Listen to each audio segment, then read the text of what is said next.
إن الحمد لله نحمده ونستعينه ونستغفره ونعوذ بالله من شرور أنفسنا ومن سيئات أعمالنا من يهده الله فلا مضل له ومن يضلل فلا هادي له أشهد أن لا إله إلا الله وحده لا شريك له وأشهد أن محمدا عبده ورسوله يا أيها الذين آمنوا اتقوا الله حق تقاته ولا تموتن إلا وأنتم مسلمون يا أيها الناس اتقوا ربكم الذي خلقكم من نفس واحدة وخلق منها زوجها وبث منهما رجالا كثيرا ونساء واتقوا الله الذي تساءلون به والأرحام إن الله كان عليكم رقيبا يا أيها الذين آمنوا اتقوا الله وقولوا قولا سديدا يصلح لكم أعمالكم ويغفر لكم ذنوبكم ومن يطع الله ورسوله فقد فاز فوزا عظيما أما بعد فإن خير الحديث كتاب الله وخير الهدي هدي محمد صلى الله عليه وعلى آله وسلم وشر الأمور محدثاتها وكل محدثة بدعة وكل بدعة ضلالة وكل ضلالة في النار.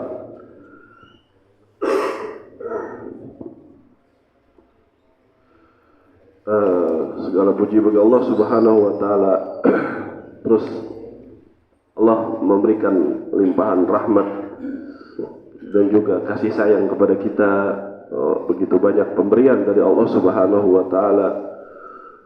Nikmat Islam, terus nikmat sehat, nikmat waktu luang, nikmat diberikan keistiqomahan baik di Ramadan sebelumnya, dan kita baru bertemu lagi pada bulan apa sekarang, Bapak Ibu? Syawal apa? Syawal ya? Berarti apa? Habis Syawal apa? Betul? Dzulqa'dah atau Dzulqa'dah.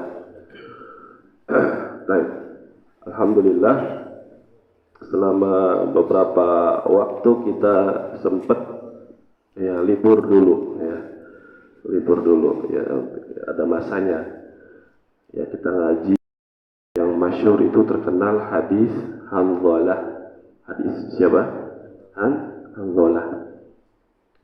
Di situ seorang sahabat namanya Hanzalah melaporkan kepada Abu Bakar radhiyallahu taala tentang keimanannya, bahwasanya dia mengatakan nafaqah Hanzalah. Hanzalah ini menjadi orang munafik.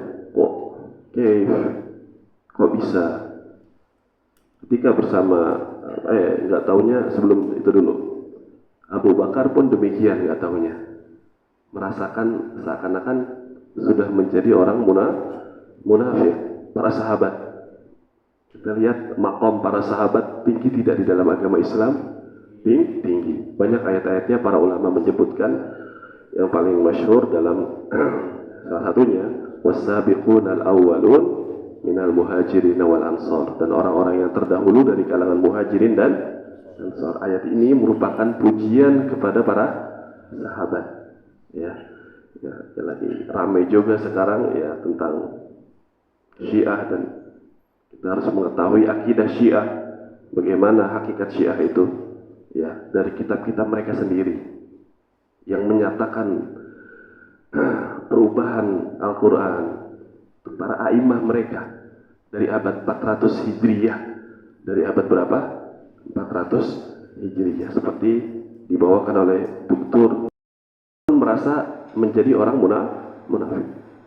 Yaudah, datanglah Hanzalah bersama Abu Bakar, atau sahabatnya kebalik, atau datang ke Umar. Siapa? Umar bin Al-Khattab. Demikian pula mereka mendapati dirinya menjadi apa? Seakan-akan menjadi orang munafik. Baru dilaporkan kepada Nabi Sallallahu Alaihi Wasallam. Kok bisa dikatakan menjadi munafik, Bapak-bapak, Ibu-ibu? Ketika bersama Nabi Sallallahu Alaihi Wasallam, ketika dibacakan Al-Quran, ketika dibacakan hadis Nabi Shallallahu Alaihi Wasallam, seakan-akan kita melihat apa kata para sahabat ini, surga. Seakan-akan kita melihat neraka ini ada di hadapan kita, jadi takut. Ketika melihat surga di hadapannya, semangat untuk beribadah. Tapi ketika kembali kepada keluarganya, melakukan pekerjaan, bersendau gurau dengan istri dan anak, melakukan berbagai macam kesibukan yang membuat itu menjadi lalai. Ini yang disebutkan sama Hanzalah, dikeluhkan juga oleh Umar, dikeluhkan juga oleh Abu Bakar. 3 orang ini. Siapa di antara kita yang tidak seperti itu, Bapak-bapak, Ibu-ibu? Pasti semua merasakan seperti itu. Ketika di majelis, semangat, Masya Allah. Ketika di majelis, semangat. Tapi ketika di rumah, sudah kadang kita sendiri terkadang ini koreksian buat saya pribadi dan juga kaum muslimin. Ketika di rumah jadinya biasa baca Quran, jadi pegang HP. Ada mushaf yang dipakai HP. Dikit-dikit HP. Seharusnya kita ngobrol sama istri, malah kita mainan HP. Seharusnya kita bercanda sama anak, malah kita main HP. Dikit-dikit apa? HP. Bukan nggak boleh. Jangan. Yang pertama, ketika seorang yang beriman itu bertambah keimanannya di majelis ilmu, dan dia terus senantiasa menjaga keistiqomahannya, terus dia membaca Quran, terus dia takut kepada Allah Subhanahu wa Ta'ala, baik di majelis ilmu ataupun di selain majelis ilmu. Apa keutamaannya? La safahatum malaika. Malaikat itu akan berjabat tangan selalu bersama orang itu, orang yang selalu istiqomah intinya. Ya. Siapa yang tidak mau malaikat bersama dengan dia, menjaga dia dan seterusnya? Ya, kita saja dikawal sama satpam. Mohon maaf. Ini Nabi menyebutkan keadaan kita sebagai seorang manusia. Saatan. Terkadang waktunya kita belajar, terkadang kita waktunya bekerja, bersendau gurau, menyempatkan waktu kepada keluarga. Tempatkan sesuatu itu pada tempatnya. Jangan kita lagi sama orang tua, kita sibuk sendiri, jangan. Kita layani betul-betul orang tua, kita bikin kopi buat mereka. Ya, kita bikin apa, kalau perlu dipijit. Saatan. Sudah liburan lama, sempatkan waktu liburan itu untuk beribadah. Sehingga kita mendapatkan apa? La safahatumul malaika. Malaikat itu akan terus senantiasa bersama kita. Senang tidak Bapak-bapak, Ibu-ibu? Senang. Ini keistiqomahan, ya, keistiqomahan. Bahkan Syekhul Islam Ibnu Taimiyah, ya, ketika menyebutkan karomah yang terbesar. Apa karomah? Maksud biasa orang kita apa? Bisa terbang, bisa kebal, bisa apa? Kalau di sini babnya bab kedua. Ya, bab kedua. Baik. Firman Allah Subhanahu wa Ta'ala, Inna Ibrahim, kita baca matanya dulu nanti kita terjemah insyaallah. Inna Ibrahim kana ummatan qanitan lillahi hanifa wa lam yakun minal musyrikin. Dan firman Allah Subhanahu wa Ta'ala, walladzina hum bi rabbihim la yusyrikun. Kita mulai dari judulnya dulu. Bab penjelasan tentang keutamaan orang yang merealisasikan tauhid. Keutamaan orang yang merealisasikan tauhid, dia akan masuk surga tanpa hisab. Dia akan masuk surga tanpa hisab dan azab. Ya, di sini di matanya tanpa hisab, tapi kalau kita lihat hadisnya tambahin azab. Ya. Siapa yang merealisasikan tauhid, dia akan masuk ke dalam surga tanpa hisab dan azab. Ini judul kita. Sudah ditulis Bapak Ibu-Ibu? Siapa saja yang merealisasikan tauhid, dia akan masuk ke dalam surga tanpa hisab dan tanpa azab. Hisab itu apa? Perhitungan. Seperti kita kalau mau puasa, ada sebagian orang pakainya apa? Perhitungan. Perhitungan apa maksudnya? Amal soleh. Perhitungan apa? Amal soleh. Dan tanpa azab. Ini keutamaan lanjutan dari bab yang sebelumnya. Kalau kita lihat Bapak Ibu-Ibu, yang sudah kita bahas di bulan-bulan yang lalu, itu keutamaan tauhid ada berapa? Ada yang masih ingat? Ada 13 atau 14? Dibuka catatannya. Ada 13 atau 14. Nah, ini keutamaan yang ke-15-nya atau ke-14-nya. Ya, keutamaan ke-15. Orang yang mengesahkan Allah, orang yang merealisasikan tauhid, dia akan masuk ke dalam surga tanpa perhitungan amal dan juga tanpa azab. Keutamaan yang besar tidak? Kenapa disebutkan keutamaan? Kenapa disebutkan larangan? Kenapa disebutkan ancaman? Ya, ini tugasnya para rasul. Ya, para rasul alaihi wassalatu wassalam. Ya, mereka diutus oleh Allah Subhanahu wa taala untuk memberikan apa? Kabar gembira dan memperingati manusia. Dalilnya apa Ustaz? Surat Al-Baqarah ayat 119. Bisa dicatat. Ya, surat Al-Baqarah ayat 119, bahwasanya para nabi dan para rasul diutus untuk memberikan kabar gembira dan memberikan peringatan kepada manusia. Nanti di sini dalam akidah ini, manhaj ini akan cabang banyak sekali, memiliki cabangnya sangat banyak sekali. Termasuk ini, penyebutan keutamaan, penyebutan pengharaman, ancaman, siksaan dan seterusnya. Landasannya apa? Surat Al-Baqarah ayat 119. Maka kita lihat praktek di lapangannya. Seorang dai itu dia harus ada dua dalam berdakwah. Memberikan kabar gembira dan memberikan ancaman. Ini konsep di dalam berdakwah, manhaj. Kalau orang yang dia tidak taksil, dia tidak kuat pondasinya, dia tidak akan paham dua masalah ini. Yang pertama apa? Memberikan kabar gembira. Yang kedua apa? Memperingati. Kalau seseorang dai dia memberikan apa? Basyiron, yaitu apa? Kabar gembira terus yang disampaikan. Orang yang beriman masuk surga, orang yang sholat begini dan begini dan begitu, tanpa adanya peringatan, maka dia dikhawatirkan akan meremehkan apa namanya? Dosa. Keutamaan terus yang disampaikan, keutamaan ini, tanpa disebutkan sama sekali di dalam berdakwahnya tentang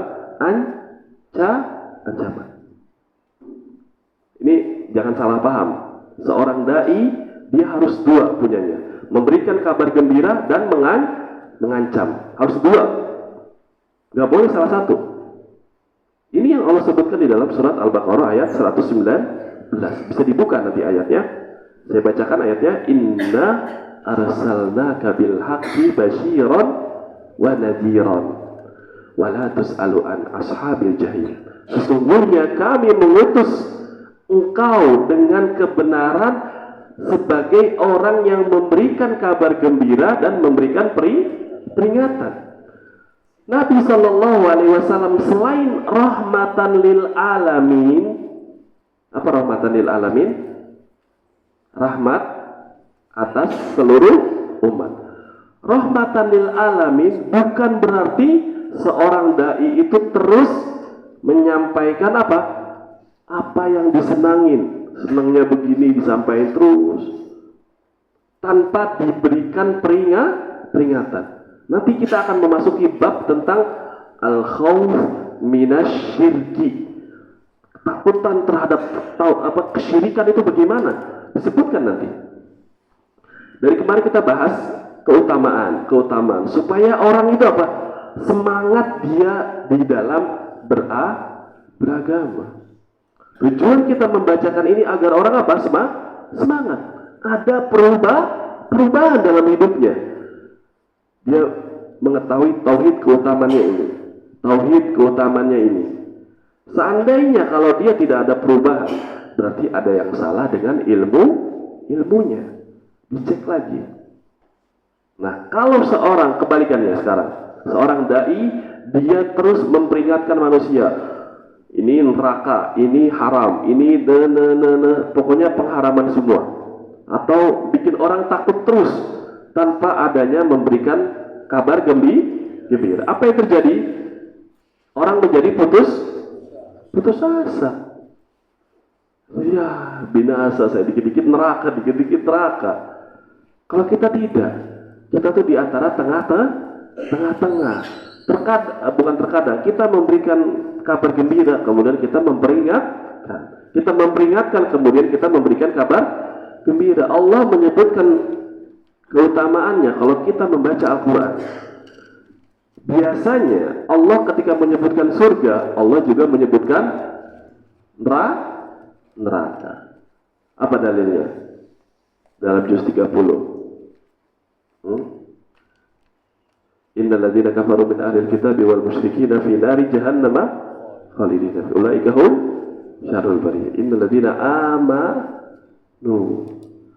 Yang pertama Allah menyebutkan tentang neraka. Peringatan bukan? Peringatan.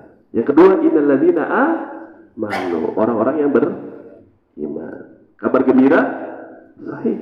Ini konsep di dalam berdakwah. Harus paham, karena sebagian saya lihat ustaz-ustaz kampung terutama, ya, dia terus memberikan kabar gembira tanpa diperingatin bahaya kesyirikan, bahaya bid'ah, bahaya maksiat. Tanpa ini berarti dakwahnya dia tidak berlandaskan dengan Al-Quran dan Sunnah. Semua Al-Quran begitu. Ini gimana caranya? Baik. Bagaimana cara merealisasikan tauhid? Bisa ditulis. Cara untuk merealisasikan tauhid adalah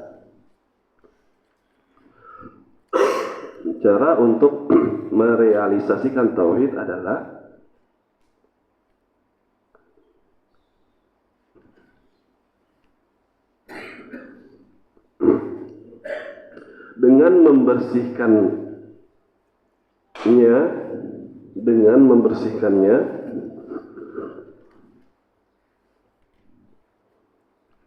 membersihkannya dari cabang-cabang kesyirikan,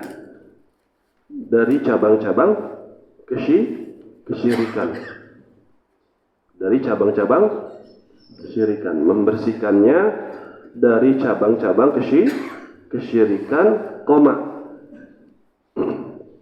bid'ah,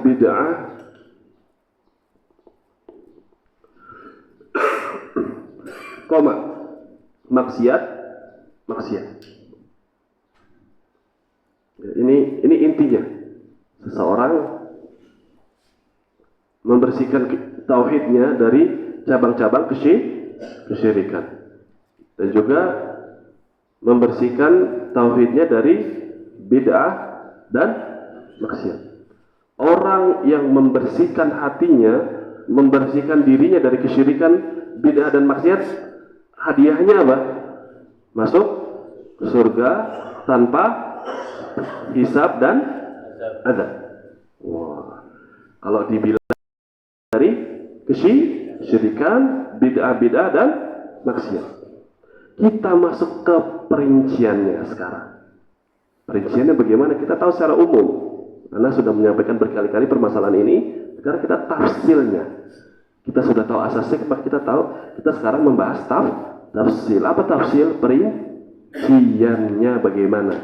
Karena seorang itu tidak akan hidayah tafsil itu semua orang tidak bisa mendapatkannya. Hidayah Islam semua orang umumnya sebagian dapat tidak? Dapat. Tapi hidayah sunnah 20 dibuka mushafnya 120 ya. Itu bisa ya dibaca nanti di rumah.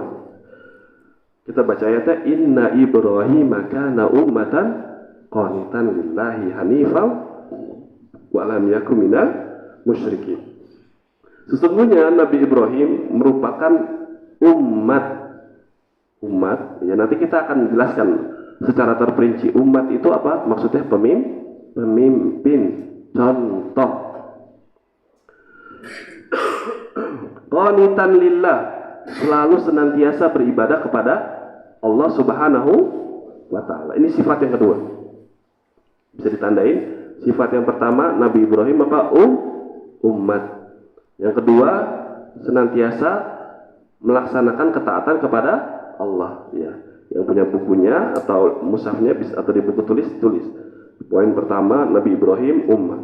Poin kedua senantiasa melaksanakan ketaatan. Yang ketiga apa? Hanifan. Apa hanifan? Menghadap kepada Allah Subhanahu wa ta'ala dan berpaling dari kesyirikan. Itu hanif namanya. Ya, ada yang namanya hanif? Bapak Ibu. Ya, jadi hanif itu dia menghadap kepada siapa? Allah Subhanahu wa ta'ala dan berpaling dari selain Allah. Namanya bagus. Ya. Tinggal amalnya. Ya. Kalau ada yang namanya hanif. Walam yakum minal musyrikin. Sifat yang keempat, orang yang merealisasikan tauhid itu apa? Tidak termasuk dari orang-orang yang menyekutukan siapa? Allah. Ini 4 sifat. Allah menyebutkan dalam surat An-Nahl ayat 120 ini berapa? 4 sifat. Saya ulangi. Nabi Ibrahim memiliki sifat apa? Umat. Umat di sini bukan umat jamaah. Ya, beliau merupakan apa? Pemimpin. Contoh. Masuk sekarang ke syarah. Ya, maksudnya apa? Beliau ini sendirian enggak ketika berdakwah kepada ayahnya dan yang lainnya? Berdakwah sendiri. Ya, tapi beliau disebut sama Allah apa? Umat.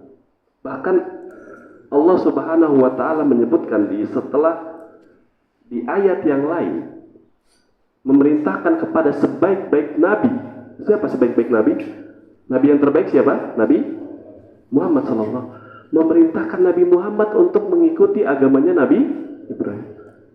Tsumma awhayna ilaika anittabi' millata Ibrahim hanifa. Dan kemudian kami wahyukan kepada engkau agar engkau mengikuti agamanya Nabi Ibrahim. Kita lihat perjuangannya, makanya kita baca sirah. Wah, itu seru tuh, ya. Sirah. Tapi jangan tidur ketika dibacain. Ya, nanti bisa baca sendiri ya. Jadi, motivasi kita, mau kita di sekolah pun kita mengajarkan kebaikan. Mau kita di pabrik, kita pun mengajarkan kebaikan. Apapun itu. Ya. Ya, kadang kita banyak contohnya ya. Ya,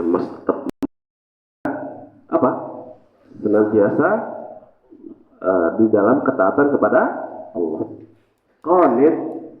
Qanata yaknutu. Ya, bahasa Arabnya qanata yaknutu. Makanya ada kunut ya. Ya, kunut subuh berbeda dengan kunut yang ada 3 macam ya. Kunut subuh, ada kunut nazilah, ada kunut pertengahan bulan Ramadan. Ada lagi kunut yang lain? 3. Kunut yang pertengahan pada bulan Ramadan, kunut nazilah, kunut subuh. Jadi permasalahan yang mana? Kunut subuh. Ya. Qanitun apa namanya? Orang yang sholat dia lama, rukunya lama, iktidalnya lama, sujudnya. Baik. Itu qanit. Sifat yang kedua, senantiasa berada di dalam ketaatan. Itu istiqomah. Ya, bahkan Syekhul Islam punya kitab Al-Istiqomah. Begitu besarnya pembahasan istiqomah, satu kitab sendiri. Ya. Kemudian sifat yang ketiga itu hanif. Apa? Menghadap kepada Allah. Hanif itu apa?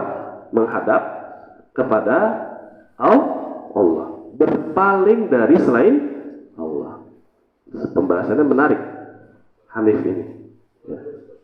Ya, lurus kepada Allah, patung-patung, jimat, perkataan dukun, perkataan tukang sihir, tidak tatoyur. Apa tatoyur? Menganggap sial terhadap sesuatu. Ya, tidak pula putus asa. Putus asa ini juga akan dibahas dalam kitab Tauhid. Putus asa. Orang yang beriman itu tidak boleh putus asa. Optimismenya tinggi. Seburuk apapun keadaan dia. Lihat Nabi Ibrahim. Nabi Ibrahim optimis atau pesimis ketika dilemparkan ke api? Optimis. Dia percaya dengan Allah Subhanahu wa ta'ala. Dia mengesahkan Allah Subhanahu wa ta'ala. Coba zaman sekarang dikit-dikit anak-anak sebagian orang, permasalahan rumah tangga, permasalahan sekolah dan seterusnya, pergaulan, dikit-dikit bunuh diri. Ini penting. Iran, Amerika dan seterusnya. Dan hadihi kullah, tinggalin semua. Ya. Nabi Ibrahim itu apa? Tidak termasuk orang-orang yang menyekutukan Allah. Bukan termasuk orang yang menyekutukan Allah. Nabi Ibrahim bukan orang Yahudi. Nabi Ibrahim bukan orang Nasrani. Maka Nabi Ibrahim Yahudiyyan wala Nasraniyya, walakin kana hanifan musliman. Iddia, anggapan orang Yahudi dan Nasrani, Nabi Ibrahim kalau nggak Yahudi Nasrani. Bualan semata, itu cuma saya ngaku sama dia, padahal dia bukan bagian dari orang tersebut yang mengaku. Ya, Nabi Ibrahim itu lurus agamanya. Nabi Ibrahim itu lurus agamanya, tidak menyekutukan siapa? Allah. Ya, makanya kalau kita dan keluarga kaum muslimin mengamalkan memiliki 4 sifat ini, maka insya Allah mudah-mudahan kita mengharapkan kepada Allah dan pasti dia akan masuk ke dalam surga tanpa hisab dan azab. Dalam surat Al-Mu'minun ayat 59. Bisa dibuka Al-Mu'minun ayat 59.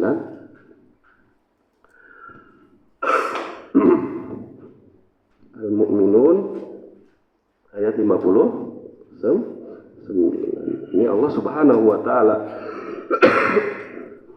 menjelaskan orang-orang yang sabiquna fil khairat, yang berlomba-lomba di dalam apa kata Allah?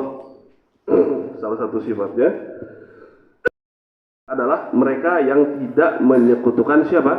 Allah. Dimulai dari ayat 57 ya.